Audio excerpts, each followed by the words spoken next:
场怎么发生？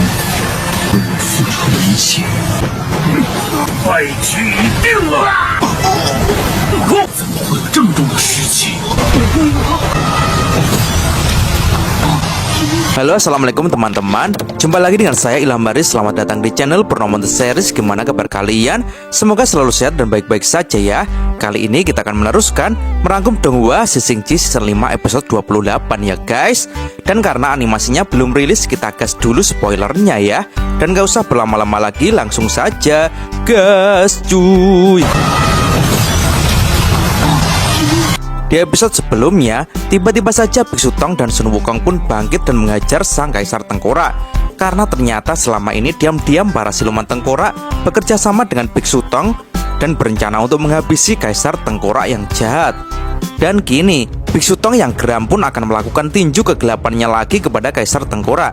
Biksu Tong pun kini melompat ke atas tubuh Sun Wukong dan berteriak, "Kaisar Tengkorak, kekalahanmu sudah di depan mata." Dan Kaisar Tengkorak yang kini jadi bulan-bulanan pun sangat marah. Ia tak menyangka para bawahannya mengkhianatinya. Ia pun lalu berteriak kepada Kesatria Tengkorak untuk menyerang Biksu Tong dan kawan-kawan. Kesatria Tengkorak pun segera bersiap dengan pedangnya dan zing zing zing zing.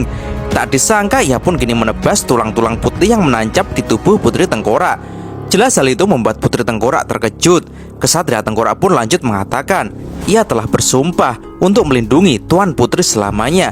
Dan bukan hanya dia, akan tetapi seluruh warga kerajaan Tulang Putih yang menyukai Tuan Putri dan siap mengorbankan nyawa mereka demi Tuan Putri.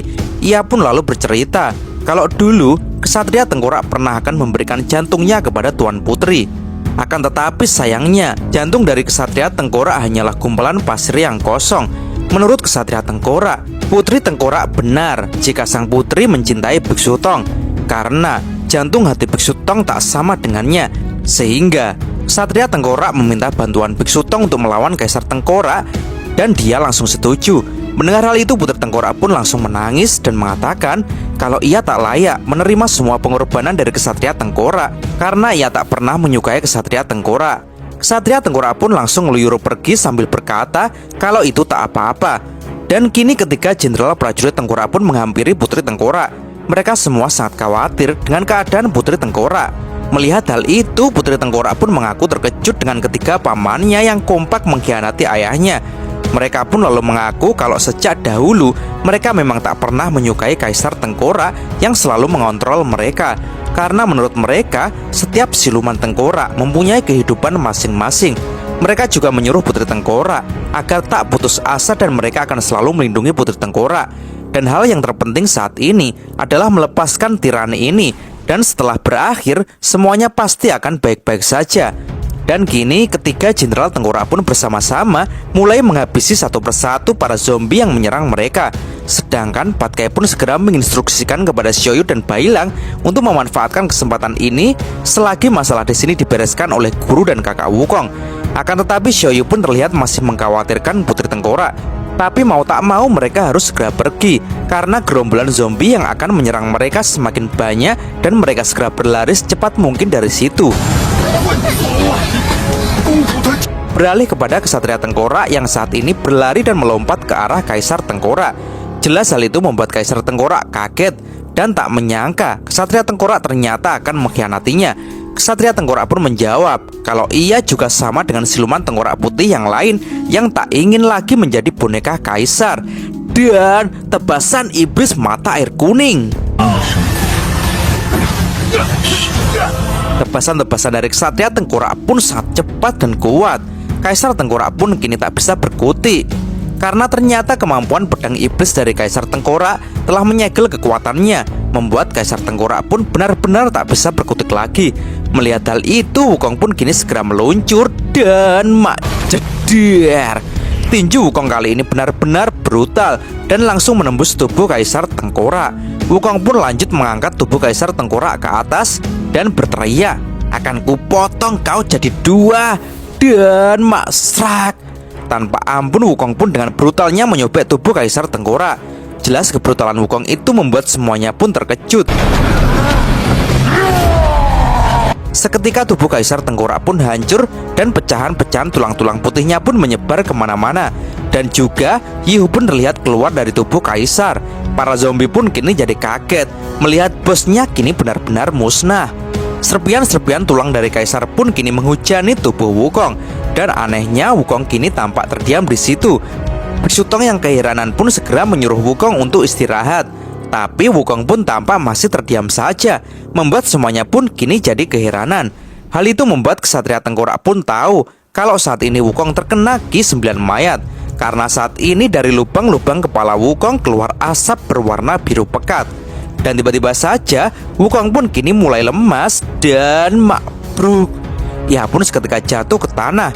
Jelas hal itu membuat semuanya jadi panik, terutama Biksu Tong. Dan tiba-tiba saja kini semuanya pun dikejutkan lagi dengan kemunculan pedang yang melayang. Pedang itu seketika menyedot Ki mayat yang sangat besar. Ki mayat pun berkumpul dengan sangat banyak dan berputar-putar. Lalu kini terdengar suara dari sang Kaisar Tengkorak. Dan benar saja kini muncul seseorang manusia tengkorak dengan memakai baju zirah. Putri Tengkorak pun seketika langsung panik dan berkata kalau mungkin itu adalah wujud asli dari Kaisar Tengkorak. Kekuatan energi Ki 9 mayat dari sang Kaisar kini begitu besar dan berputar-putar seperti tornado. Ia pun lalu mulai memandang kepada semuanya dan mengatakan, "Kalian telah memaksaku untuk menunjukkan bentukku yang sebenarnya. Aku harus memujimu untuk itu. Aku dalam keadaan ini terkikis oleh angin, lalu menjadi tulang. Dan aku mengawasi tempat ini selama puluhan ribu tahun. Ini adalah bukti betapa dinginnya dikutuk oleh takdir." Biksu Tong pun jadi terkejut melihatnya karena tubuh dari Kaisar menjadi menyusut. Tapi Ki iblisnya jauh meningkat. Putri Tengkorak pun mengaku kalau ia tidak pernah melihat Kaisar dalam keadaan seperti ini. Semuanya pun juga baru kali ini melihatnya. Kaisar Tengkorak pun mulai mengepalkan tangannya dan lanjut berkata, "Biarkan aku menunjukkan kepada kalian kekuatan dari kutukan ini. Ki 9 mayat seluruh lembah, berkumpullah semuanya." Seketika dari lembah itu muncul aliran Ki mayat dengan jumlah yang sangat banyak dan kuat dan masuk ke tubuh Kaisar Tengkorak. Tubuh Kaisar Tengkorak pun kini menjadi berotot. Ia pun dengan penuh amarah lanjut berkata, "Aku tidak akan peduli.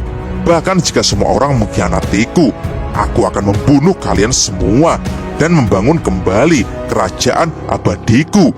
Dan sambil menghembuskan Ki mayat yang kental, ia pun lanjut berkata, "Kepada siapa harus kumulai ya?" Kaisar Tengkorak pun menghunuskan pedangnya dan lanjut berkata, "Sudah kuputuskan." dan maklap. Dan ternyata saat ini Kaisar Tengkorak melesat ke arah Biksu Tong dan brut. Jelas Biksu Tong pun sangat kaget. Pedang Kaisar dengan cepat menusuk ke arahnya. Tapi untung saja ia masih bisa menghindar. Biksu Tong pun merasa kalau gerakan Kaisar Tengkorak sangat cepat dan ia saat ini telah menjadi iblis dengan wujud baru dengan kekuatan super. Kaisar Tengkorak pun lanjut berkata, "Hei Tan Sarzang, kamu memiliki kekuatan untuk menekan roh gelap. Tapi sayangnya kau bahkan tidak akan memiliki kesempatan untuk memukulku." dan maduar. Kaisar Tengkorak pun lanjut menyikut Biksu Tong dengan keras. Kaisar pun lalu menoleh ke Ksatria Tengkorak dan berkata, "Selanjutnya adalah pengkhianat yang paling kubenci." Ksatria Tengkorak pun kini menjadi waspada karena sang Kaisar dengan cepat mengarah kepadanya. Dan di situ ia berkata, "Sangat cepat sekali dan menakutkan. Aku harus menunggu saat dia datang kepadaku dan langsung memukulnya. Selama aku menebaskan pedangku duluan, akan ada kesempatan." Dan kini dengan cepat Kaisar pun sudah berada di hadapannya. Ksatria Tengkorak pun dengan cepat segera menebasnya dan makcling. Tak disangka Kaisar Tengkorak pun dengan cepat menghilang dan jeleng. Kaisar pun tahu-tahu langsung menancapkan pedangnya ke tubuh Ksatria dari atas, membuat tubuh Ksatria Tengkorak pun langsung hancur. Kaisar Tengkorak pun lanjut berkata, "Menyingkirkan pengkhianat dengan tangan sendiri memang cukup menyenangkan. Aku akan bersenang-senang lagi. Terlalu lemah." dan blar. Kaisar Tengkorak pun lanjut menebas tubuh Ksatria Tengkorak hingga benar-benar hancur. Dan hal itu membuat pedang Ksatria Tengkorak pun lepas dari tangannya dan menancap di tanah. Ksatria Tengkorak pun segera berusaha untuk mengambil pedangnya kembali. Tapi dengan cepat Kaisar pun segera menusuk tubuh yang tersisa dari Ksatria Tengkorak. Dan tusukan ini membuat Ksatria Tengkorak pun musnah dan berubah kembali menjadi tengkorak dan berasap. Apakah Ksatria Tengkorak kini benar-benar sudah mati? dan cerita pun bersambung. Oke teman-teman, terima kasih sudah nyimak alur cerita kali ini sampai habis. Semoga teman-teman terhibur. Jangan lupa terus dukung channel ini agar terus berkembang ya. Dan sampai jumpa di episode selanjutnya. Assalamualaikum warahmatullahi wabarakatuh.